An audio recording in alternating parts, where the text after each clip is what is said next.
अल्लाह तबारक व तआला इरशाद फरमाते हैं, कुल्लु नफ्सिन ज़ाइक़तुल मौत, हर नफ्स को मौत का मजा चखना है। हर जानदार ने, हर इंसान ने मौत का मजा चखना है।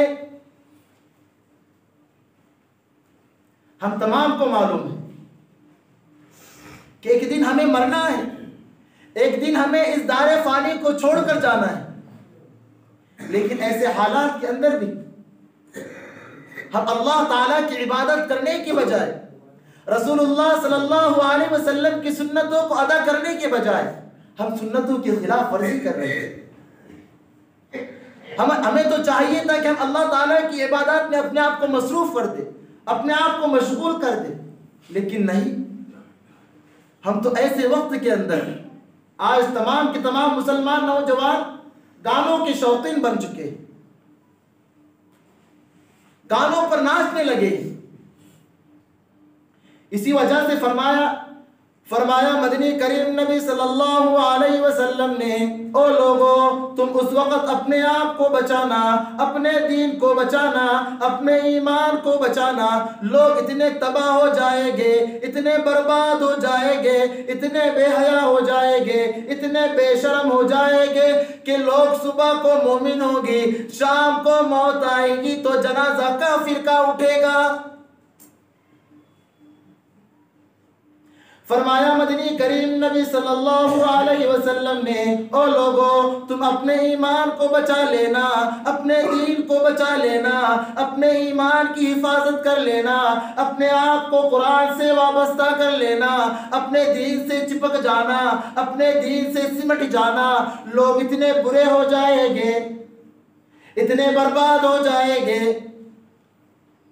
हाल ये होगा कि हर कोठी, हर बंगले से, हर जगह से, हर दुकान, हर मकान, हर होटल से, चारों तरफ से, हर मोहल्ले से, हर जगह से कुरान की बजाय, कलामुल्लाह की बजाय, दुरूद शरीफ की बजाय गानों की आवाज आने लगेगी। फरमाया मदनी करीम नबी सल्लल्लाहु अलैहि वसल्लम ने, ओ लोगों, तुम उस वक़्त अपने ईमान को बचाना, अपने दीन को बचाना, अपने ईमान की हिफाजत करना। लोग इतने बुरे हो जाएंगे, इतने तबाह हो जाएंगे, इतने बर्बाद हो जाएंगे कि जब हर जगह से जनाजा उठने लगेगा, बड़े बड़े ईवानों से जनाजा उठने लगेगा, बड़े बड़े बंगलों से जनाजा उठने लगेगा, बड़े बड़े कमरों से जनाजा उठने लगेगा, मगर खुदा की कसम मरने वाले के पास ईमान की दौलत नहीं होगी। मिशकात शरीफ में हदीस मौजूद है। फरमाया मदनी करीम नबी सल्लल्लाहु अलैहि वसल्लम ने, ओ लोगों, तुम मौत के वक़्त की प्यास का इंतजाम कर लो। मौत के वक़्त इतनी सख्त प्यास लगती है, इतनी शिद्दत वाली प्यास लगती है, इतनी शदीद प्यास लगती है, सारा का सारा समंदर पिला दो, प्यास नहीं बुझती। फरमाया मदनी करीम नबी सल्लल्लाहु अलैहि वसल्लम ने, ओ लोगों, तुम मौत के वक़्त की तलखी का इंतज़ाम कर लो। खुदा की कसम इतनी सख्त तलखी लगती है, मुंह इतना कड़ू हो जाता है कि सारी जिंदगी में मुंह कड़ू नहीं हुआ। आप सल्लल्लाहु अलैहि वसल्लम ने फरमाया कि तुम मौत के झटके से पनाह मांगो, मौत के खटके से पनाह मांगो। जब मौत का झटका लगता है इंसान को, इंसान के जिस्म के अंदर मनों के हिसाब से खून गर्दिश करता है, लेकिन एक मौत के झटके से इंसान के जिस्म के अंदर एक खून का खतरा भी नहीं हिलता। मौत के झटके से कानों के पर्दे फट जाते, आंखों का नूर खत्म हो जाता है। कभी हमने सोचा है कि हमारे साथ भी ऐसा होने वाला है? हमारे साथ भी ये हालात पेश आने वाले हैं? हमें भी कब्र के अंदर जाना है, हमसे भी फरिश्ते सवालात करेंगे। हमने कभी इसके बारे में सोचा ही नहीं। जैसे कि जब किसी की यहाँ शादी होती है तो 1 महीना पहले से ही उसका इंतजाम किया जाता है, या जब गर्मी आना शुरू होती है तो उसका इंतजाम किया जाता है, कूलर साफ किए जाते हैं, पंखे दुरुस्त किए जाते हैं, ताकि हमको गर्मी के मौसम में गर्माहट ना लगे। जब सर्दी का मौसम आता है तो हम बड़ी बड़ी कंबलें लेते हैं, छोटे से लेकर बड़ों तक सूटर ही दिलाते हैं ताकि हमको सर्दी ना लगे। लेकिन कभी हमने सोचा कि हमको मरना भी है? हमने इसकी तैयारी की है? फरमाया मदनी करीम नबी सल्लल्लाहु अलैहि वसल्लम ने, तुम मौत के वक़्त की तैयारी कर लो, मौत की तैयारी कर लो। आखिरी वक़्त है, कभी करवटें बदल रहा है, कभी दाएं करवट लेटता है, कभी बाएं करवट लेटता है, कभी हाथ मारता है, कभी पैर समेट लेता है। बेटा भी मौजूद है, बेटी भी मौजूद है। बेटी ने पूछ लिया, अब्बा जान क्या हाल है? कहने लगा, बेटी ना मुझे सर्दी है, ना मुझे बुखार है, ना मुझे कोई दर्द है, लेकिन ऐसा लगता है जब मैं सांस लेता हूँ तो ऐसा लगता है कि कांटों वाले दरख्त के ऊपर से सांस आ रहा हो।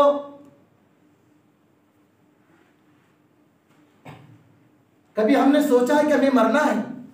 न जाने किस हाल में मरेंगे, न जाने किस हाल में मरेंगे, न जाने सड़क पे मरेंगे, न जाने एक्सीडेंट की मौत मरेंगे, न जाने ऑपरेशनों की, न जाने ऑपरेशन रूम में मरेंगे, न जाने टेक लगाते हुए मरेंगे, न जाने कुरान पढ़ते हुए मरेंगे, न जाने तिलावत करते हुए मरेंगे, न जाने कंजरियों के गाने सुनते हुए मरेंगे।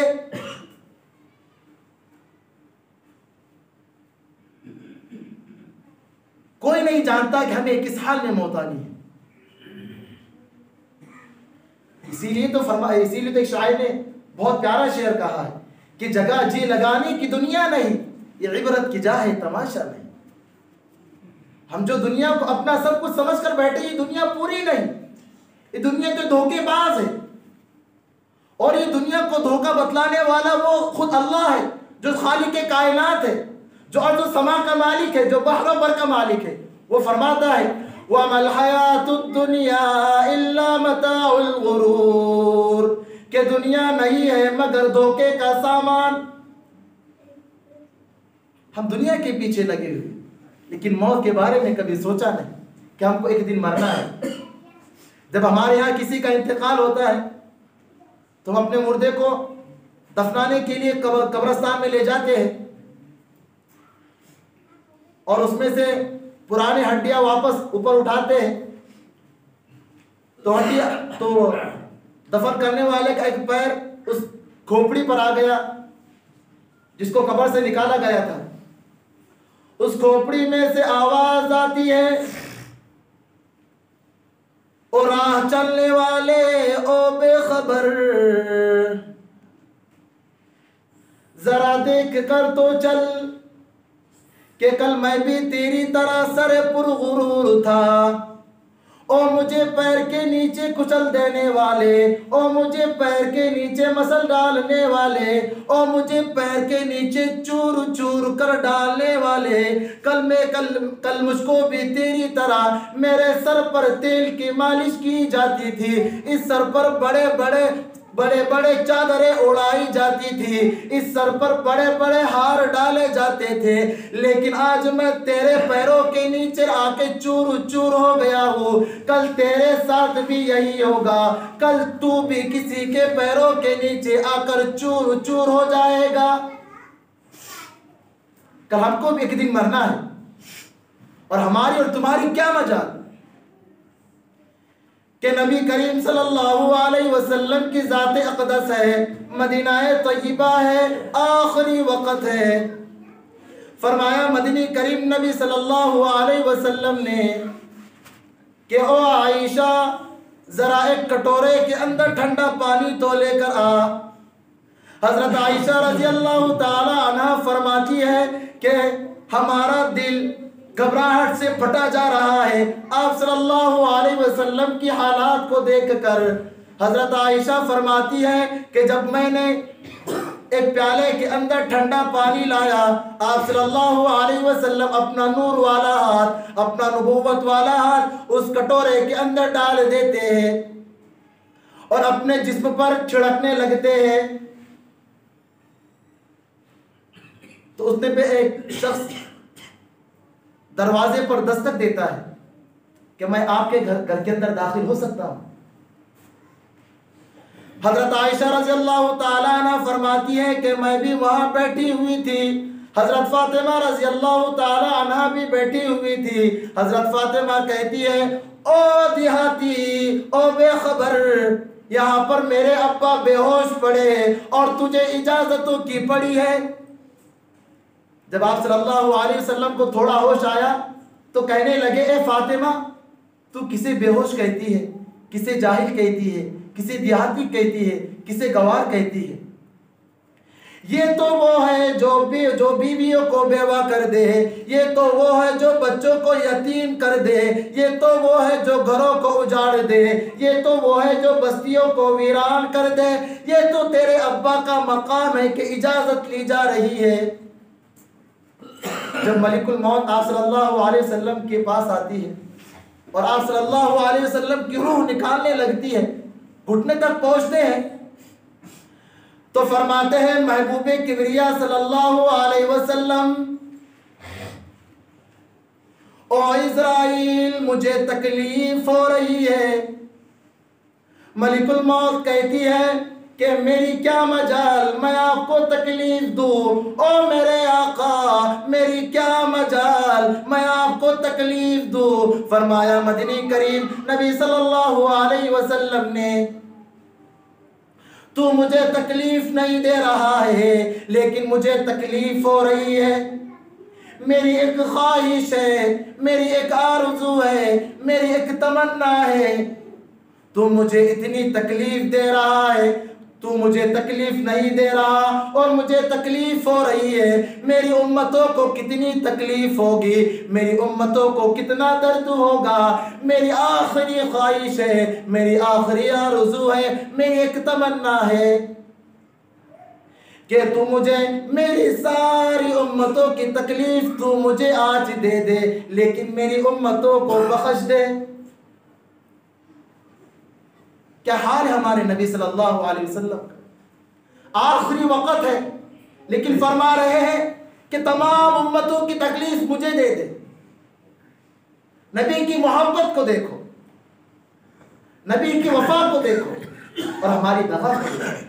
हम उसी नबी की सुन्नतों का जनाजा निकाल रहे हैं, हम उसी नबी के फरमानों को मानते नहीं, उसी नबी के हुक्म की तामील करते नहीं। कभी हमने मौत के बारे में सोचा नहीं। मौत के पास हसब नसब नहीं चलता।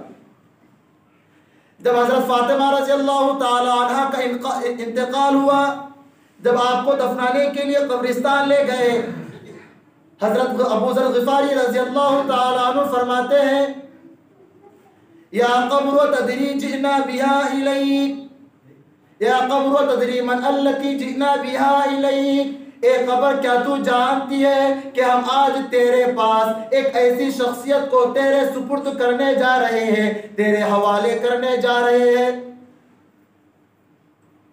जो आप सल्लल्लाहु अलैहि वसल्लम की बेटी है, हजरत अली की बीवी है, हजरत हसन हुसैन की वालिदा है।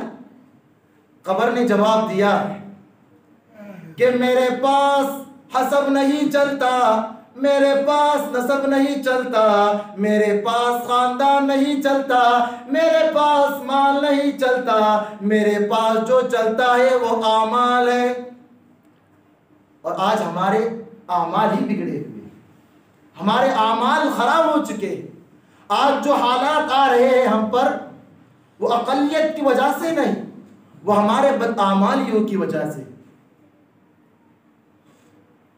इसीलिए हमें चाहिए कि हम आप सल्लल्लाहु अलैहि वसल्लम की तमाम सुन्नतों को अदा करें, हम अल्लाह ताला के फरमा बरदार बंदे बन जाए।